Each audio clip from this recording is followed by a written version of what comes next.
What's up? What's happening, folks? Welcome back to the channel Sports, Life, and Politics TV. I'm Samuel Koppel, YouTube's #1 couch detective, number for the news. And I'm going to be going over a clip today of a billionaire says he backed out of doomed Titanic sub trip. And they said he backed out because of safety concerns.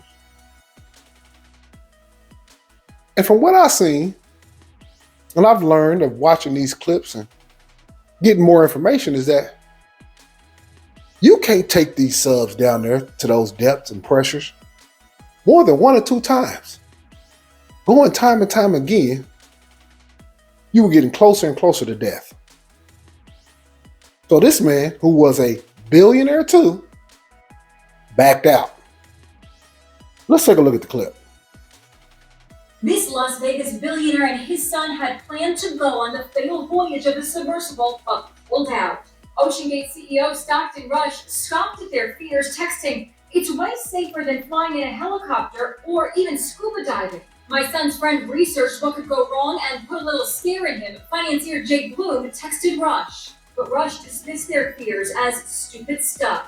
How do you feel about that now? Stockton actually believed what he was saying. His intentions were good. He had a good heart. He was a good man. He believed he drank his own Kool-Aid. Seemingly desperate to fill empty seats, Rush offered Bloom and his son a $200,000 discount. Last minute price is $150,000 per passenger, he wrote, but they passed. Instead, Jay Bloom and his son Sean's places were taken by Pakistani mogul Shahzada Dawood and his son. I see that father and son that took the seats that we passed on. And but for the grace of God, that could be our picture. Discovery Channel host. And he's 100% correct. And I talked about this in the last video I made on this, that the United States military knew immediately when this happened what happened because you timed it up.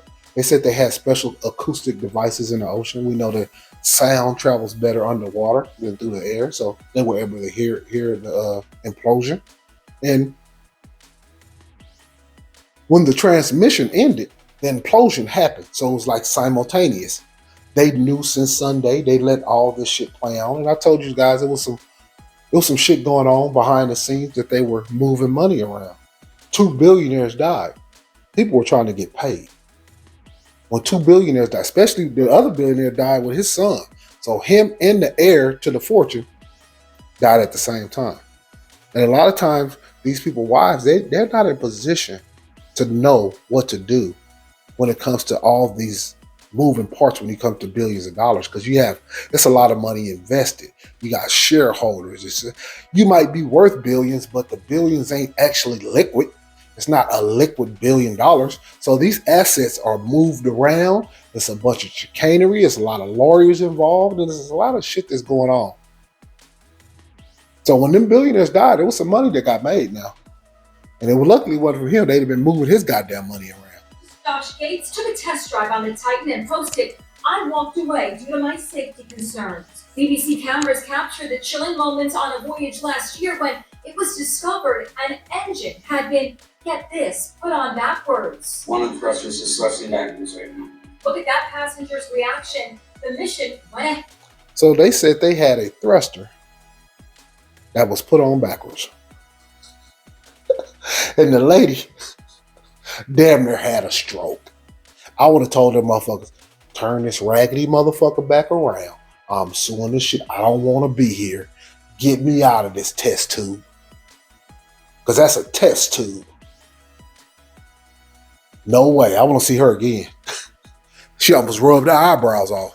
It was discovered an engine had been, get this, put on backwards. One of the thrusters is thrusting backwards right now.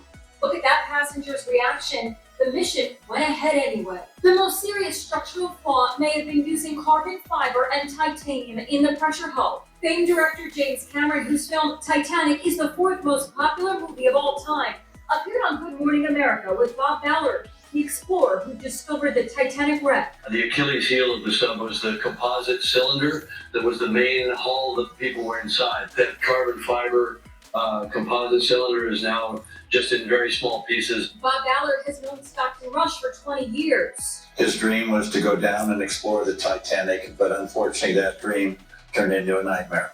Debris from the Titan was discovered just 500 yards from the Titanic. The submersible is believed to have sustained a catastrophic implosion less than 2 hours after starting its descent. The 5 passengers apparently did not suffer. Death came to them in a flash, just 30 thousandths of a second. There are apparently no remains to recover. The bodies were disintegrated. And I mean, that's very true. Their death was so quick, they didn't even know they died. That's how quick it was. Once the capsule was breached or the hull and there was any kind of crack, anything, once that shit went, it went. Yeah, it wasn't no, oh Lord, it's leaking, water's flooding in. Oh God, no, it was like less than the snap of a finger. It was over. So, there didn't want no suffering. that the youngest passenger, 19-year-old Suleiman Dawood, was terrified but agreed to go with his dad as a Father's Day gift. His What a Father's Day gift. distraught aunt appeared on the Today Show. To know that my Sully didn't feel a moment's pain, that his brain didn't even realize, that's relief. That's I can understand that. If you have a family member, if they passed away, the last thing you ever will want is for them to suffer. And they did not suffer whatsoever. But like I said, this whole thing, it was a lot of chicanery that happened after the implosion, a lot of money being moved.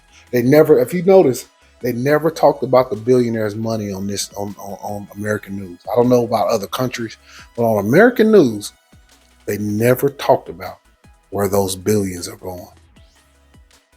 Never discussed it. And that Pakistani man was the second richest man in Pakistan. He had a boatload of cash, y'all. And they had another billionaire on there too. He had a boatload of cash. Somebody got all that money. But, this has been Sports, Life, and Politics TV. I'm Samuel Copper, YouTube's #1 couch detective. I'm here for the news. Hit that like. Hit that subscribe. I just took your ass. One of them billionaires backed out just in time ride. Peace.